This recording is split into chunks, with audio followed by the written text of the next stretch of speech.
मुझे पता है कि जब दूसरों को ज़रूरत होती है तो तुम दूसरों के लिए आगे बढ़ा देते हो और खुद की ज़रूरतों को पीछे रख देते हो।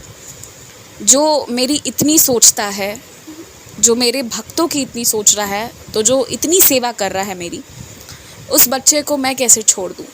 तुम्हें तो सीधे समाधि मंदिर शिरडी बुलाऊंगा और तुम्हारे जो टिकट निकल कर आएंगे ना, वो ये मान लो कि 4-5 दिन पहले अचानक से आएंगे, जब तुम्हारे घर पर कोई अतिथि आएगा तब। और अचानक से तुम्हारा शिरडी आना होगा। अगर तुम ये सोच रहे हो कि पूरा योजना बना कर फिर अच्छे से निकलूँ, तो वैसा कुछ नहीं होगा। अचानक से आओगे, बस इतना समझ लो। लेकिन आओगे तो बहुत सुंदर दर्शन होंगे, मेरी आरती मिलेगी और तुम ये मान लो कि मेरे साक्षात दर्शन मिलेंगे तुम्हें। इससे ज़्यादा मैं सब कुछ तो नहीं बता सकता, कुछ चीज़ों को आकर ही महसूस करोगे तुम रोज़ कुछ नहीं कर सकते ना, तो देवी लक्ष्मी की आरती ज़रूर किया करो।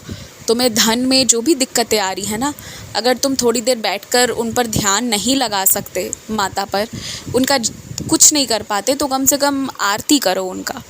आरती नहीं कर सकते हो तो सुन लो, एक बार ध्यान से सुनो, मगर उनको अपने जीवन में शामिल करो।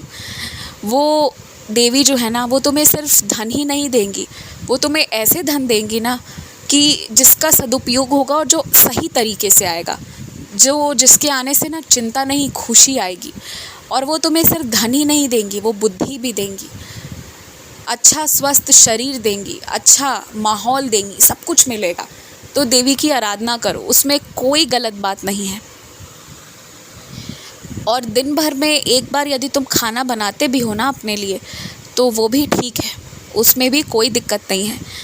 व्यक्ति को अपने सारे काम करने आने चाहिए कि कभी किसी पर आश्रित ना होना पड़े। तो इसलिए अगर तुम दिन भर में एक बार पकाते हो तो उसमें कोई खराबी या कोई दिक्कत वाली बात नहीं है। जाने अनजाने किसी ने तुम्हारी तुलना अपने घर के पशुओं से कर दी, और वो भी खाने पीने की चीज़ों में। मुझे पता है ये बात तुम्हें बुरी लगी, लेकिन शायद उन्हें नहीं पता है कि तुमने जो भी किया या जो भी करते हो वो अच्छे स्वास्थ्य के लिए करते हो, और वो जो भी करते हैं वो बस दिखावा में कर जा रहे हैं। जिस चीज़ के लिए आज वो तुम पर हंस रहे हैं, कल को वो बाध्य हो जाएंगे वही चीज़ करने के लिए। तुम देख लेना, सबूरी रखो, बस थोड़ी सी सबूरी रखो। तुम जिन भाई बहनों के बारे में या जिन रिश्तेदारों के बारे में सुन रहे हो ना कि वो पैसे के लिए लड़ रहे हैं, घर मकान के लिए लड़ रहे हैं, तो यहाँ पर बात ऐसी हो गई है ना कि जो अपने माता पिता की सेवा कर रहा है, उसे भी उसकी कीमत चाहिए। और इसलिए ज़मीन जायदाद धन दौलत इन चीज़ों के लिए लड़ाई हो रही है। और जिस दिन लड़ाई हुई, समझ लो कि उनके जीवन भर किए गए पुण्य जो है ना, वो मिट्टी में मिल गए। फिर वो सेवा रह ही नहीं गई। जो अब तक सेवा भाव से हो रहा था, अब तो उसकी कीमत लगाई जा रही है, और जहाँ कीमत लगनी शुरू हो गई, सारी सेवा सारे पुण्य मिट्टी में मिल गए। मुझे आश्चर्य होता है कुछ लोगों पर, जिन्हें मैं अपने आप इतना कुछ देता, इतना प्रसन्न था मैं उनकी सेवा से, और आज उन्होंने अपनी सेवा की कीमत लगा दी।